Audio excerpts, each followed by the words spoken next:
દર્શક મિત્રો, આપ જોઈ રહ્યા છો ગુજરાતની એક એવી ચેનલ કે જે તમારા શહેરના પળે પળના સમાચારો તમારા સુધી પહોંચાડે છે. સ્વાગત છે આપનું A1 અભિક્રાઇમ ન્યૂઝમાં. હું છું એન્કર અર્પિતા પટેલ. ગુજરાત પોલીસનું 13 તુજકો અર્પણનું સૂત્ર સાર્થક કરતી Anjar police. Anjar police station વિસ્તારમાંથી લોકોના ગુમ થયેલ મોબાઈલ ફોન રિકવર કરી મૂળ માલિકને પરત સોંપતી અંજાર પોલીસ. ડીજીપી સાહેબ તથા પોલીસ મહાનિરીક્ષક ચિરાગ કોરડિયા સાહેબ, બોર્ડર રેન્જ ભુજ તથા પોલીસ અધિક્ષક શ્રી સાગર બાગવારા સાહેબ, પૂર્વ કચ્છ ગાંધીધામ તથા નાયબ પોલીસ અધિક્ષક શ્રી ડીઆર ભાટિયા સાહેબ, અંજાર વિભાગ અંજાર નાઓ તરફથી સૂચન કરેલ છે. બાતમીના આધારે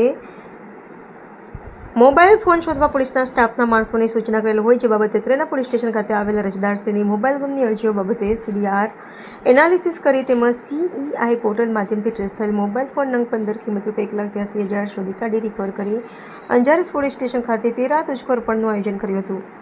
ઉપરોક્ત સફળ કામગીરીમાં Anjar police station police inspector Shri H. Jadeja તથા police sub inspector Shri S. Vala તથા અંજાર પોલીસ સ્ટાફના માણસો દ્વારા કરવામાં આવેલ છે. તસવીર ભરત ઠાકોર, અંજાર.